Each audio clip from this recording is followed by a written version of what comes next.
Assalamualaikum warahmatullahi wabarakatuh. Bismillahirrahmanirrahim. Alhamdulillahirabbil alamin. Allahumma shalli ala sayyidina Muhammadin abdika wa nabiyyika wa rasulika nabiyil ummi wa ala alihi wa sahbihi wa sallim tasliman biqadri 'uzmati dzatika fi kulli waqtin wa hin, amma ba'du. Bapak Ibu, para jamaah rahimakumullah, syukur alhamdulillah. Mari kita ucapkan bersama kehadirat Allah Subhanahu wa taala, karena pada pagi ini kita ditakdirkan bisa bersilaturahim dalam keadaan sehat walafiat. Mudah-mudahan silaturahim kita pada pagi ini disertai hidayah dan ridhonya Allah dan dapat ilmu yang manfaat barokah. Amin ya rabbal alamin. Ala hadhin niyyah wa likulli niyyatin sholihah wa li hajatina wa hajatikum lana wa lahumul fatihah.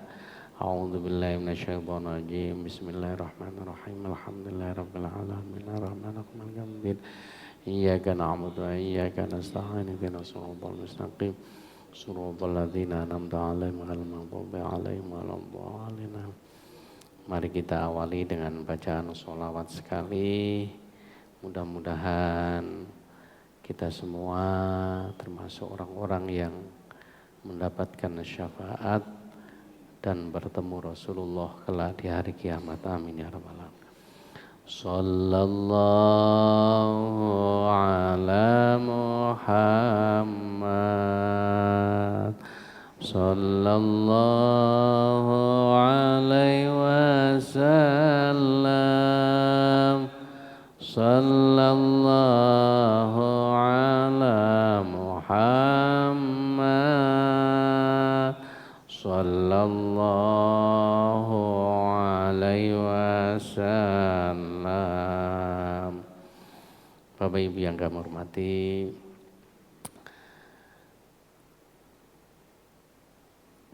Syekh An-Nawawi Al-Bantani dalam kitabnya Nashaihul Ibad,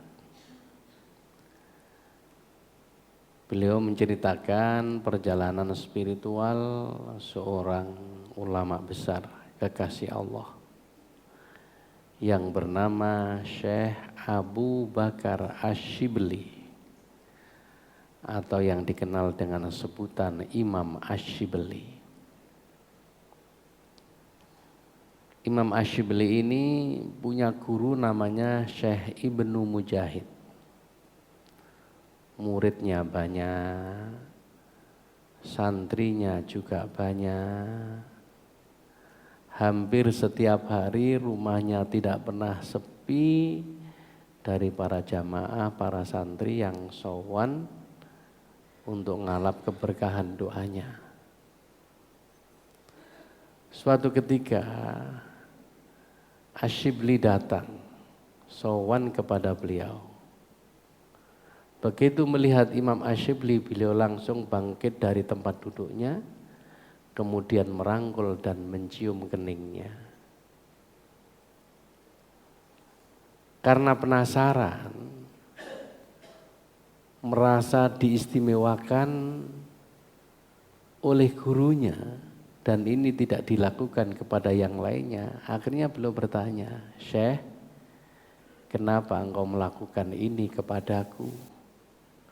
Syekh Ibnu Mujahid menjawab, "Aku ingin melakukan seperti yang dilakukan oleh Rasulullah Sallallahu Alaihi Wasallam kepadamu. Pernah aku bermimpi ketemu Rasulullah. Aku melihat Rasulullah merangkul dan mencium keningmu. Akhirnya aku tanya, kenapa engkau melakukan ini kepada Asy-Syibli?"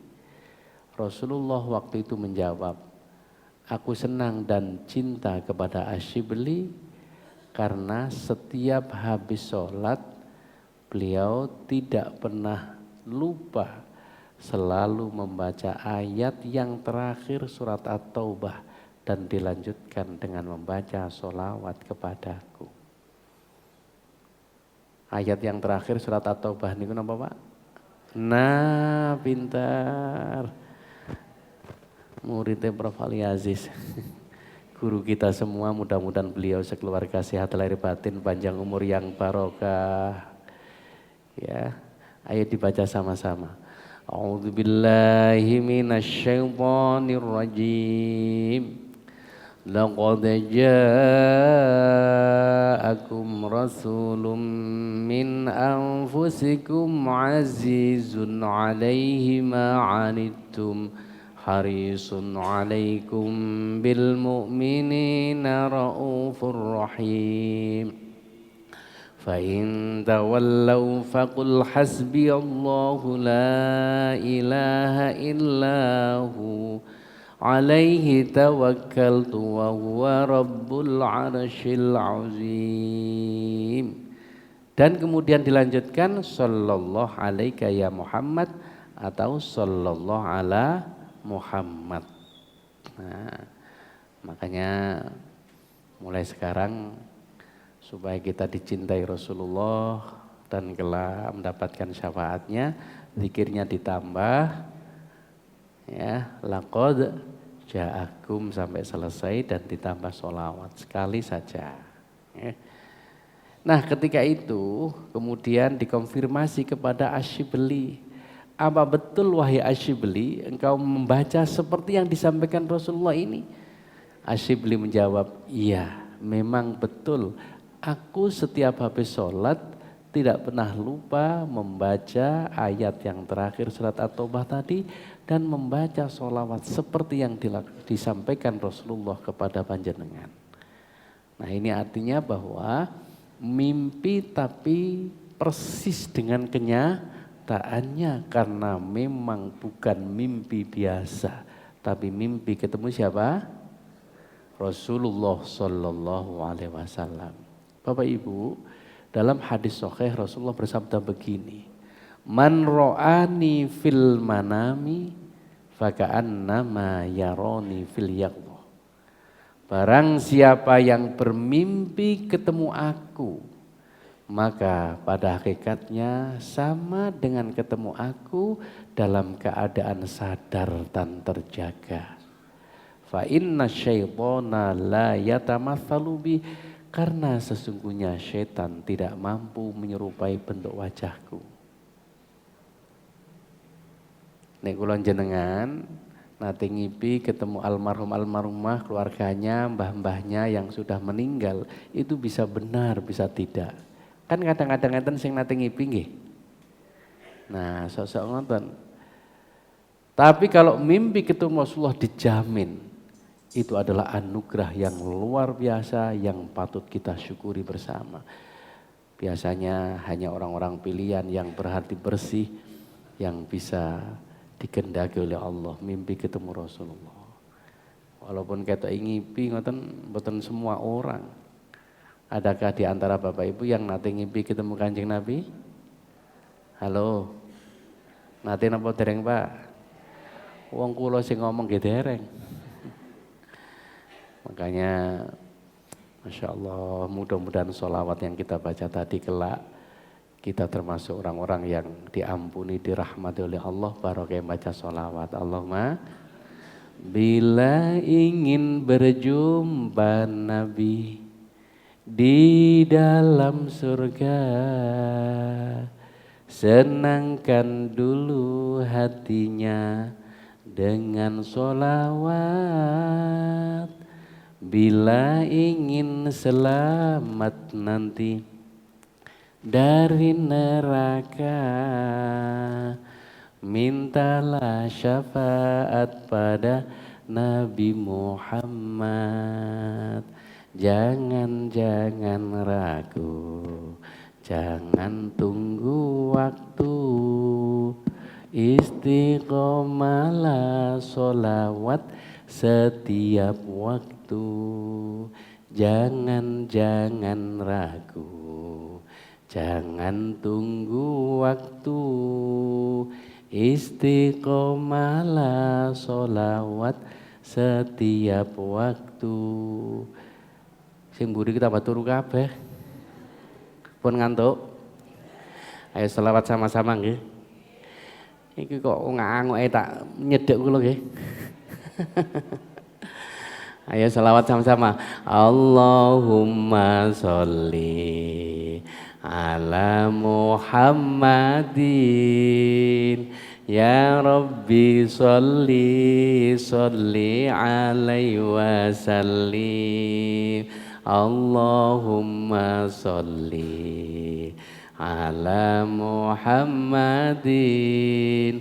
Ya Rabbi sholli alaihi wasallim.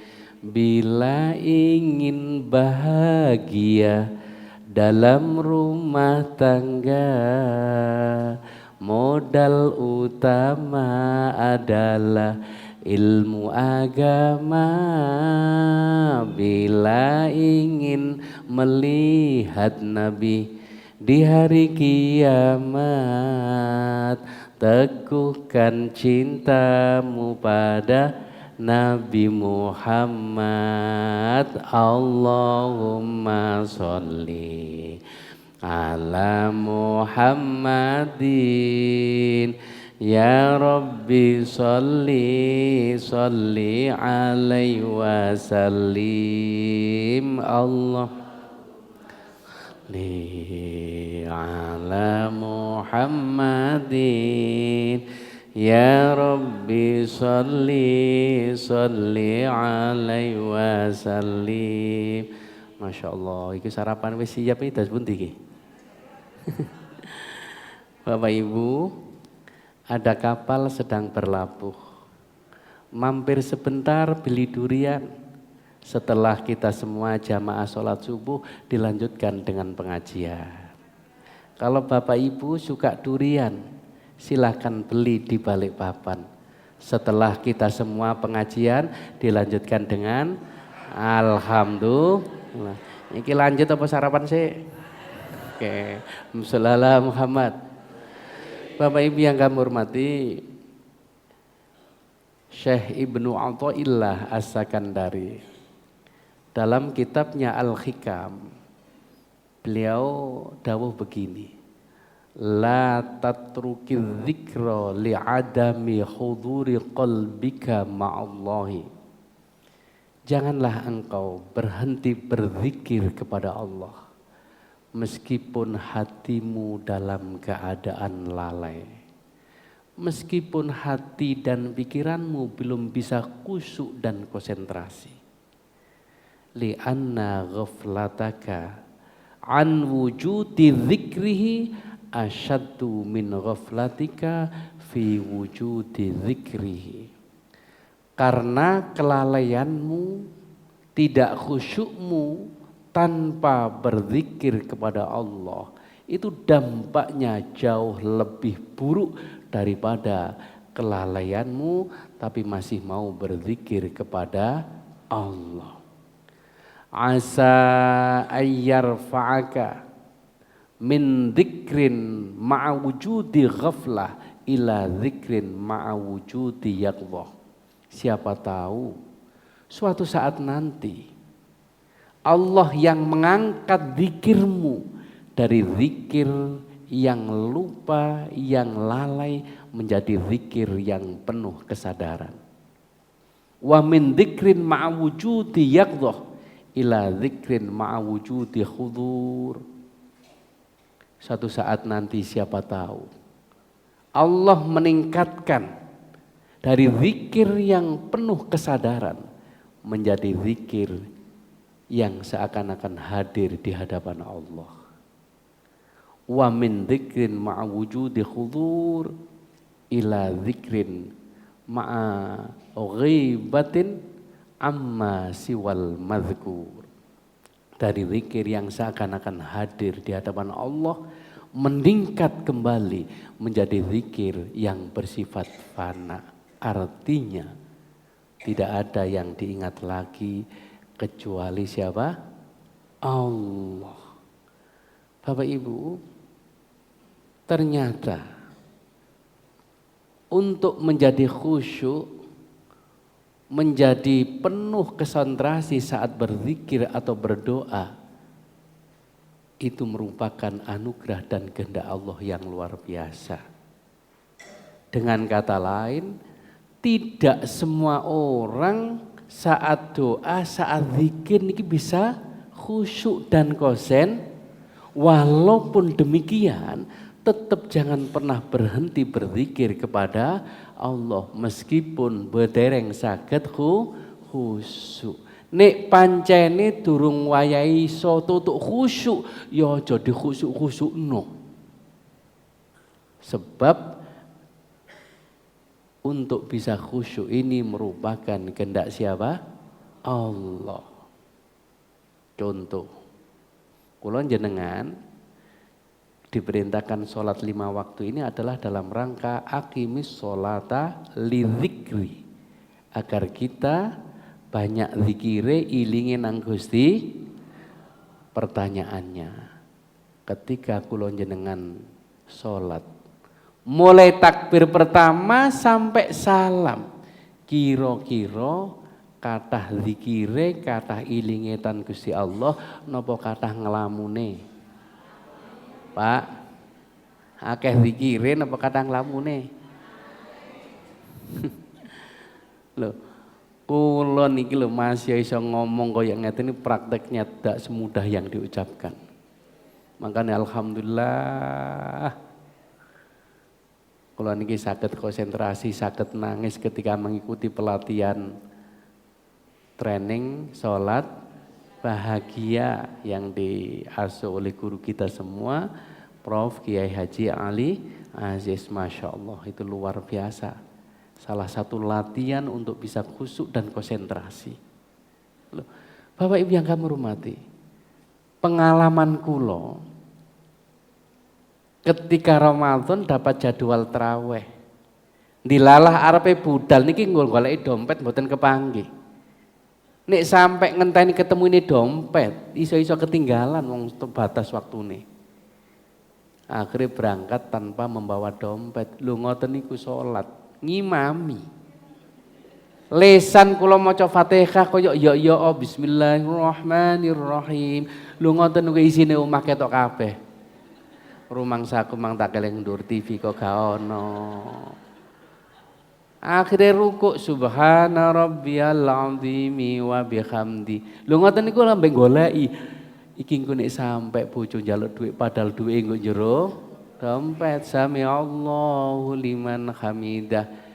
Ngono niku isine SIM, STNK, ono ATM. Kurang ketemu, Bu. Bu endi? Bareng sujud dadak kelingan. Ya Allah, tiba engko celana sing tak kumang. Ketemu akhirnya. Makanya jenengan nek salat nek goleki kunci, dompet, goleki napa mawon sampean salat malah kelingan. Nate napa mboten? Lah, berarti padha ning ngono. Walaupun demikian, enggak apa-apa, lanjutkan saja. Oleh karena itulah Bapak Ibu, karena kita tidak bisa khusyuk dan konsentrasi sehingga kita dianjurkan sholat jamaah. Nek sholat jamaah itu mesti diterima. Bisa jadi kula jenengan mboten khusyuk mulai dari takbir sampai salam, tapi minimal mungkin ada yang khusyuk saat takbirnya, ingat Allah. Mungkin mari ngelamun kayak kula wau. Tapi bisa jadi makmum sebelahnya ono sing khusyuk saat Fatihah, ono sing khusyuk saat ruku, ono sing khusyuk saat sujud. Akhirnya sambung menyambung menjadi akhirnya kula enget dawuhe para alim ulama, para kiai, nek salat jamaah itu diibaratno tuku lombok tapi kiloan utawa borongan sak kintal. Kabeh sing ditimbang itu gak mesti apik mesti katutan sing bosok, nggih napa mboten? Walaupun bosok katut ketimbang, mergo tukune borongan, nggih napa mboten? Pinik tuku bijian, nek elek mesti diku. Itulah karena itu sholat jamaah dilipat gandakan oleh Allah Subhanahu wa taala berapa? 27. Nek sholat dhewe. Nah, itulah Bapak Ibu yang kami hormati. Karena itu kita syukuri alhamdulillah kita ditakdirkan bisa sholat berjamaah, apalagi sholat subuh, Masya Allah itu luar biasa pahalanya. Sayyidina Utsman bin Affan meriwayatkan pernah Rasulullah itu dawuh, man shallal isya fi jama'atin faka'annama shalla nisfal laili. Sapa wonge sing salat isyae berjamaah maka pahalanya setara dengan salat separuh malam. Wa man shallas subha fi jama'atin faka'annama shallal laila kullahu. Sapa wonge sing salat subuhe berjamaah kados ngiten wau maka akan mendapatkan pahala setara dengan salat sepanjang malam. Loh, gak bahaya ta?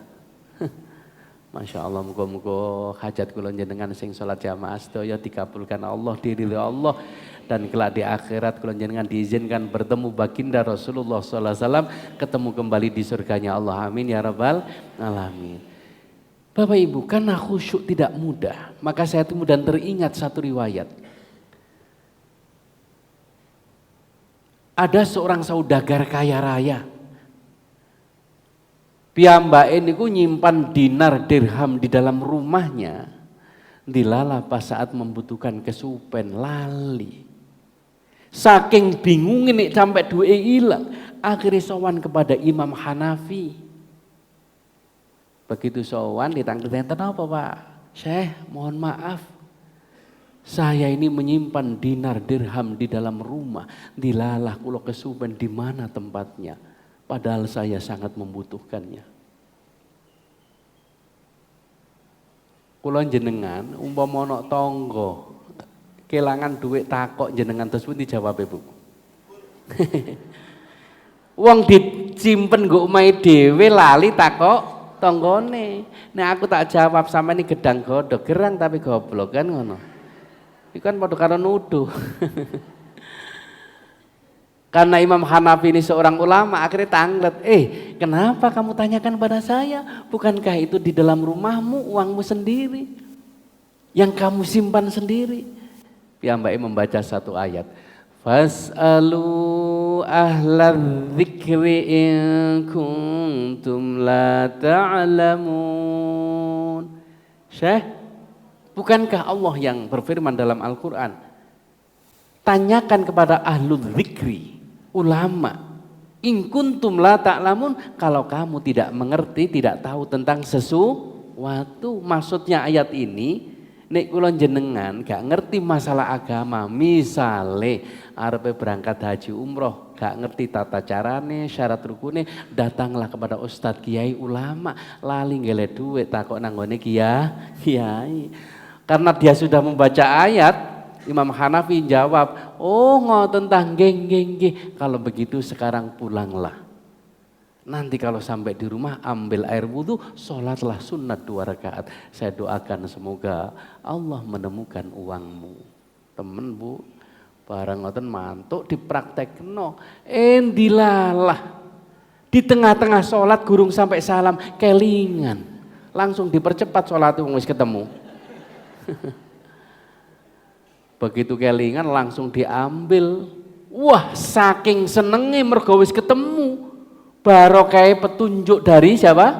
Imam Hanafi. Dia datang lagi sowan kepadanya. Syekh, alhamdulillah berkat petunjuk dan bimbingan panjenengan. Akhir kula lampahi salat sunat 2 rakaat. Dilalah di tengah-tengah salat saya sudah ketemu. Sudah eling. Cuma kalau pengen tanglet malih. Iya, tanya apa? Kenapa panjenengan menyuruhku sholat di dalam rangka menemukan uangku? Imam Hanafi menjawab, aku sudah menduga ketika Anda sholat, setan pasti datang untuk mengganggu Anda supaya tidak ingat kepada siapa? Allah, tapi eling duitmu lah. Sing penting kan ketemu, alhamdulillah.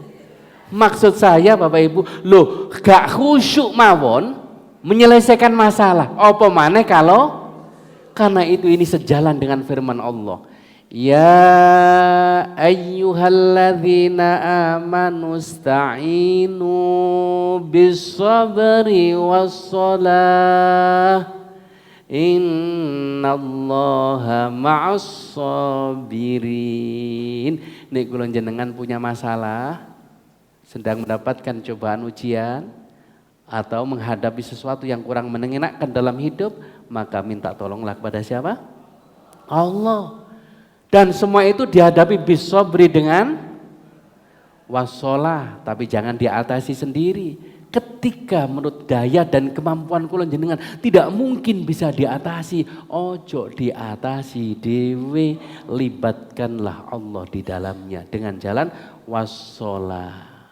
Banyak berdoa, sholat.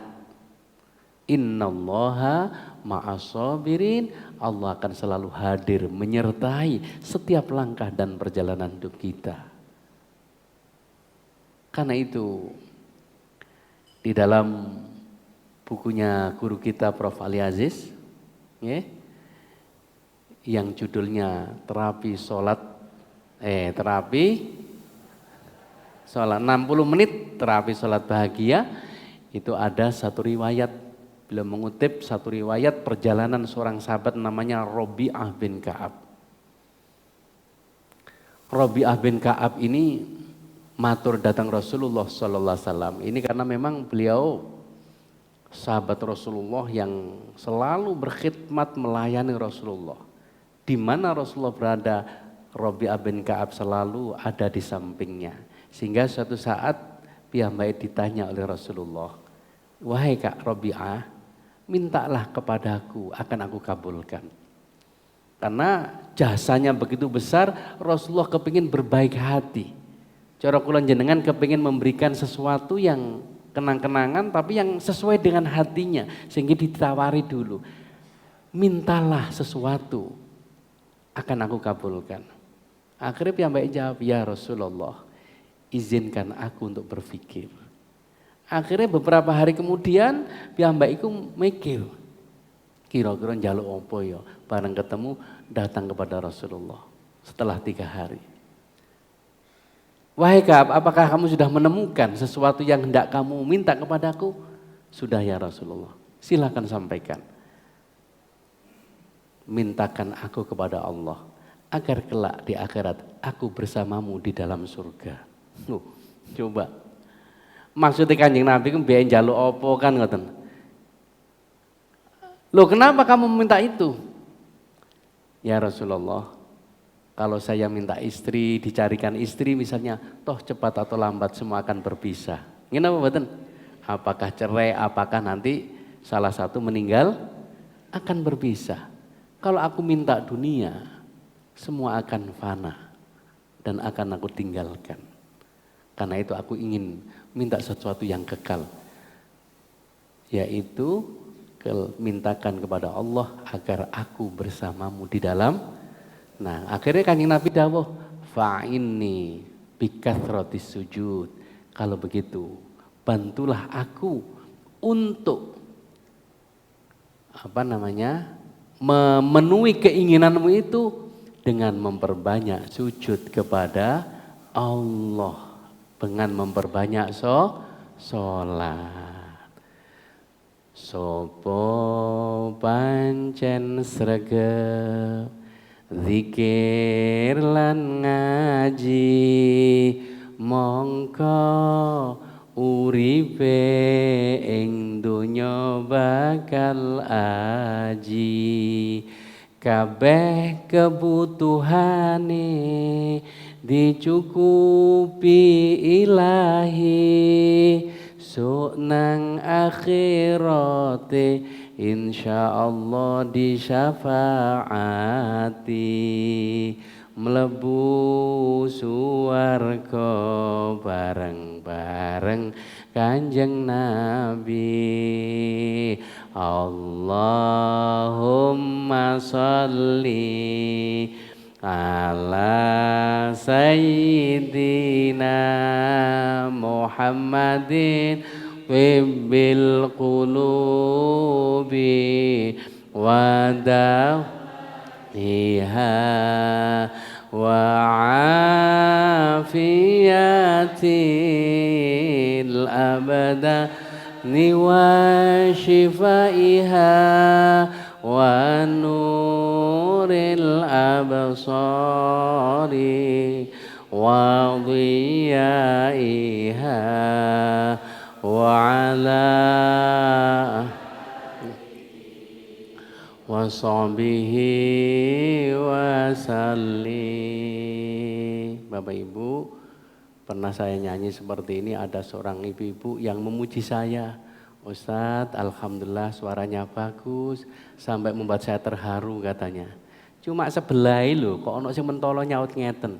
Ustadz, menurut saya suara jenengan memang bagus, tapi lebih bagus lagi kalau nggak nyanyi, jadi kurang asem. Langsung tak jawab, Bu, sakjane suara saya bagus, adapun kedengaran di telinga jenengan nggak bagus bukan karena suara saya, mergo kuping sampean sing dublek, ngono aku gregeten aku. Ngapal angel-angel jare. Bapak Ibu, karena sarapannya sudah siap, mumpung anget, ya, mari kita akhiri sampai di sini. Mudah-mudahan suatu saat nanti ditakdirkan bisa bersilaturahim kembali. Halo, biasanya sampai jam pinten Ustaz?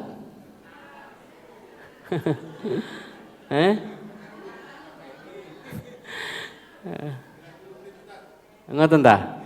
Temenan. Ya Allah, sebab kalau nanti ceramah ngeten iki ada seorang bapak-bapak yang merangkul saya nangis. Kalau tanya, "Kenapa Bapak menangis? Apa karena haru?" "Tidak, Ustaz, mergo ceramah kesuwen." Jadi tambah malih nggih. Oke. Bapak Ibu yang kami hormati, di dalam kitab Nurul Dholam, ini adalah kitab yang ditulis oleh Imam An-Nawawi. Beliau menceritakan begini. Hukiya an Sayyidina Musa alaihissalam annahu syaka alamma sinnihi ilallahi ta'ala. Pernah suatu ketika Nabi Musa ini mengadu kepada Allah tentang sakit giginya yang semakin parah kepada Allah. Faqala, kemudian Allah jawab. Jadi Nabi Musa itu Bapak Ibu satu-satunya nabi yang mendapatkan gelar langsung dari Allah, yaitu Kalimullah, orang yang bisa berdialog dan bercakap-cakap langsung dengan Allah tanpa perantara. Dan ini ditegaskan sendiri oleh Allah dalam firman-Nya, wa kallamallahu Musa taklima. Sehingga nek enten napa mawon Nabi Musa langsung matur datang Gusti Allah dan langsung dijawab, iso dialog omong-omongan. Sampai piyambake niki pernah sakit napa mau? Gigi karena parah mboten ketemu obatnya, langsung matur datang Gusti Allah. Dijawab oleh Allah, khud al-hashisah al-falaniyah wadhuha ala sinnika. Kalau begitu datanglah ke kebun itu, ambil rumput atau daun, pucuk daun, tempelkan di gigimu yang sakit. Fasakanal waja'u bil hal, karena Allah yang sudah menunjukkan, begitu ditempel langsung waras. Tsumma ba'da muddatin ada dzalikal waja'. Pada kesempatan lain Bapak Ibu kambuh lagi. Bareng kambuh abuh, akhirnya karena punya pengalaman mengambil kembali daun yang sudah ditunjukkan oleh Allah tersebut. Fa akhadhatil kal hashisyah wa dhaha ala sinnihi. Kemudian rumput atau daun tadi ditempel di giginya yang sakit. Fazadal waja'u idhafa ma kana. Dilalah, begitu ditempel ternyata gak tambah waras, tambah parah. Padahal sing pertama tadi sembuh, podo-podo rumput atau daunnya yang ditunjukkan oleh Allah, yang kedua enggak sembuh. Akhirnya matur datang Gusti Allah, ya Allah, bukankah Engkau telah menunjukkan obatnya? Kenapa yang pertama sembuh, kemudian yang kedua tidak sembuh? Akhirnya dijawab oleh Allah, wahai Musa, ketika engkau mengambil daun atau rumput dan menempelkan di gigimu, engkau menyertakan namaku, engkau menyebut asmaku, engkau berzikir terlebih dahulu kepadaku. Sementara ketika yang kedua, engkau lupa, tidak menyebut dan menyertakan namaku. Bapak Ibu, podo-podo daune. Yang pertama berenergi positif karena ada kekuatan ilahiyah dengan menyebut nama Allah. Sementara yang kedua tidak ada pengaruhnya sama sekali, hanya rumput dan daun biasa, tidak punya energi apapun. Oleh karena itulah kemudian Rasulullah SAW mengingatkan datang kula panjenengan, kullu amrin dzibalin la yubda'u bi bismillah fahuwa akto atau abtar.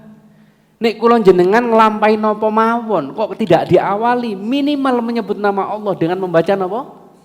Nah, menyertakan nama Allah Bismillahirrahmanirrahim, maka barokahnya akan dicabut oleh Allah. Oleh karena itulah kemudian Allah di dalam Al-Quran berfirman, lali nggih, walillahil asmaul husna fad'uhu biha wa dharul ladzina yulhiduna fi asma'i sayujazawna ma kanu ya'malun.